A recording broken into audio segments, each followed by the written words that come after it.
সকলোকে নতুন এটা ভিডিঅ'লৈ স্বাগতম জনাইছোঁ। ভীমকলৰ উপকাৰিতাৰ বিষয়ে আপোনালোকে সকলোৱে জানে। এই গৰমৰ বতৰত ভীমকলবোৰ নষ্ট নকৰি আমি কেনেদৰে ইয়াক খাব পাৰোঁ সেয়া আপোনালোকক দেখুৱাওঁ। আৰু ভীমকল সকলোবোৰ কলৰ ভিতৰত উপকাৰী ফল, কাৰণ ভীমকলৰ একেবাৰে গুৰিৰ পৰা ফুললৈকে গোটেইখিনিয়ে খাব পাৰি, ইয়াৰ একোৱে পেলনি নাযায়। আৰু আমাৰ অসমীয়া সমাজত ভীমকলটো অতি প্ৰচলিত। বহুতে বেয়া পায় খাই গুটিটোৰ কাৰণে, কিন্তু ইয়াৰ উপকাৰিতা বহুত, আপোনালোকে সকলোৱে জানে।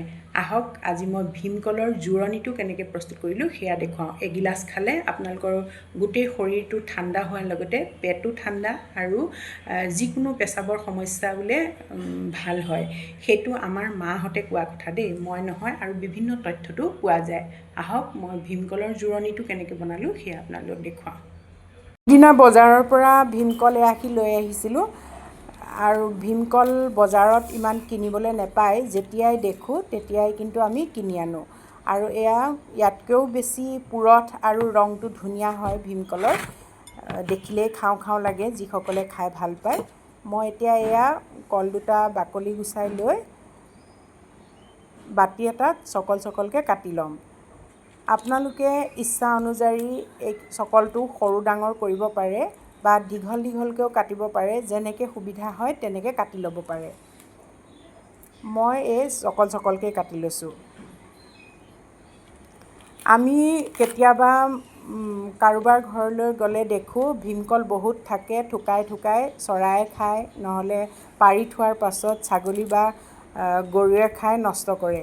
কিন্তু ইমান উপকাৰী গুণ থকা কলবোৰ নষ্ট কৰিলে বেয়া লাগে। অৱশ্যে ঘৰত যেতিয়া বেছি পৰিমাণে থাকে তেতিয়া খায়ো শেষ কৰিব নোৱাৰি বাৰু, কিন্তু বাকলিটো অতি উপকাৰী।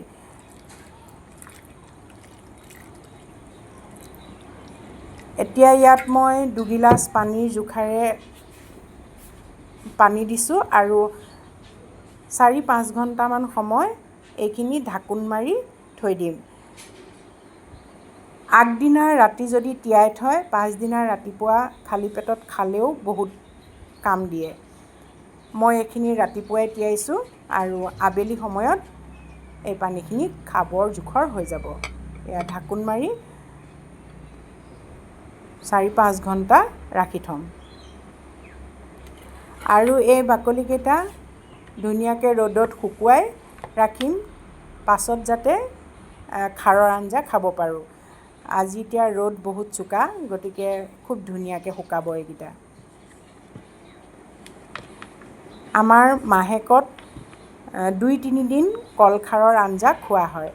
এয়া চাওক, 4-5 ঘণ্টা ৰখাৰ পাছতে এয়া কলৰ পৰা ৰস ওলাইছে, পানীখিনিৰ ৰংটো বেলেগ হৈ গ'ল।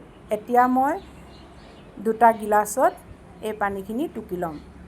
কলখিনি উলিয়াই লৈও টুকিব পাৰে, নহ'লে কলেৰে সৈতেও পানীখিনি টুকি ল'ব পাৰে।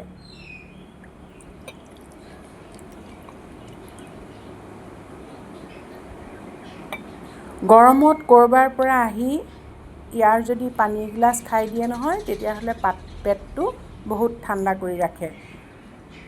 আমাৰ আগতে মাহঁতে এনেকৈ আমাক খুৱাইছিলে। চামুচখনেৰে অকণমান চেপি চেপি দিছোঁ, ইয়াত থকা পানীখিনি যাতে গোটেইখিনি গিলাচলৈ উলিয়াই ল'ব পাৰোঁ। এই কলৰ জোৰণিটো খালে বোলে যিকোনো পেচাবৰ সমস্যাও ভাল হয়।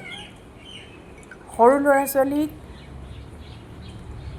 এই পানীখিনিৰ লগত মিচিৰি 2 টুকুৰামান দি পেলাই খুৱাব পাৰে। ভীমকল যেতিয়া পকে এইটো সময়ত বহুত মিঠা হয়, গতিকে ডাঙৰ মানুহে খালে সোৱাদ আৰু দিব নালাগে বা চেনি বা মিচিৰি যোগ কৰিব নালাগে। কিন্তু সৰু ল'ৰা ছোৱালীয়ে খাবলৈ যিহেতু মান্তি নহয়, সেইকাৰণে সিহঁতক মিচিৰি 2 টুকুৰামান দি পেলাই ইয়াৰ ৰসটো আৰু বেছি মিঠা কৰি দিব পাৰে।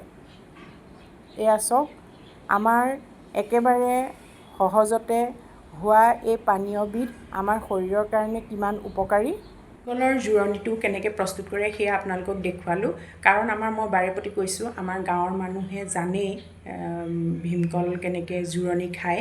আৰু যিসকলে খোৱা নাই তেখেতসকলেও প্ৰস্তুত কৰি খাওক, সঁচাকৈ উপকাৰী। আমাৰ শৰীৰ আৰু মন দুয়োটাই ঠাণ্ডা কৰে। ভিডিঅ'টো উপকাৰী বুলি যদি ভাবে তেতিয়াহ'লে আপোনালোকৰ বন্ধুবৰ্গৰ লগত শ্বেয়াৰ কৰক। ভাল লাগিলে লাইক আৰু কমেণ্ট এটা কৰিব। পুনৰ এটা নতুন ভিডিঅ'লৈ আহিম। আজিলৈ সামৰোঁ।